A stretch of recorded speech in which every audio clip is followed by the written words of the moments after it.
Hello everyone, myself Dr. Harisankar Singh. In the previous video, we had seen the capacitance in detailed manner. So in this video, I will be explaining the various types of capacitor. Here is the outlines. First, I will discuss the parallel plate capacitor. Secondly, I will discuss the coaxial cylindrical capacitor. And lastly, the spherical capacitor. So let's start with the parallel plate capacitor. Consider the geometry of a parallel plate capacitor. Look at this figure.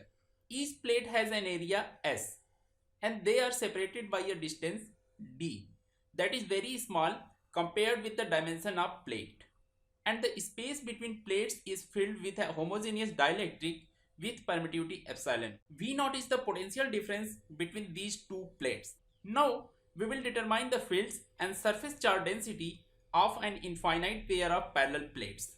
We can use those results to approximate the fields and charge densities of this finite structure.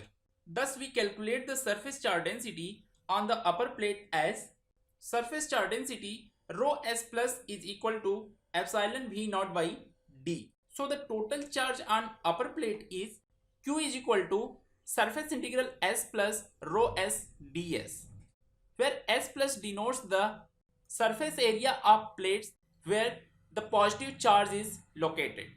This implies that q is equal to surface integral s plus epsilon v naught by d ds, and this will be equal to epsilon v naught by d surface integral ds, and surface area of the upper plate is s, so we can write q is equal to epsilon v naught s by d. Thus, for the parallel plate capacitor, we know C is equal to q by v, or you can say C will be equal to 1 by v naught multiplied by epsilon v naught s by d. V naught will be cancelled out from the numerator and denominator. So finally, we will get C is equal to epsilon s by d. So we can increase the capacitance of a parallel plate capacitor by increasing the surface area s and dielectric permittivity epsilon and decreasing the separation between plates, that is d. Now, the second type of capacitor that I am going to discuss here, that is the coaxial cylindrical capacitor. See the left figure, one conductor is inside the other conductor. This is the basically conventional geometry of coaxial cable, in which two conductors are separated by dielectric medium. And consider the right hand side figure, where the length L of the two coaxial conductors of inner conductor has radius A and outer conductor has radius B, where V is greater than A. That means radius of outer conductor is greater than radius of inner conductor. The space between the conductors is filled with a homogeneous dielectric with permittivity epsilon. We assume that conductor 1 is carrying positive charge, that is plus q, and the conductor 2 is carrying negative charge, that is minus q. And these charges are uniformly distributed on both of the conductors. By applying Gauss law to an arbitrary Gaussian cylindrical surface of radius rho, and it is chosen in such a way that rho lies between A to B, we obtain q is equal to epsilon surface integral E dot ds, and we can write q is equal to epsilon E rho 2 pi rho L, where 2 pi rho L is the surface area of cylindrical surface of Gaussian cylinder. So we can write E rho is equal to q divided by 2 pi epsilon rho L, and by neglecting the flux fringing at the cylinder ends. And we know that V is equal to minus of integral from 1 to 2 E dot dl, and this is the basically relation between electric field and potential V, and this will be equal to minus of integral from B to A in bracket q divided by 2 pi epsilon rho L A rho dot d rho A rho, where A rho is the unit vector in rho direction, that is radius of Gaussian cylindrical direction. On integrating and putting the values of limit, we will get V is equal to q by 2 pi epsilon L ln B by A.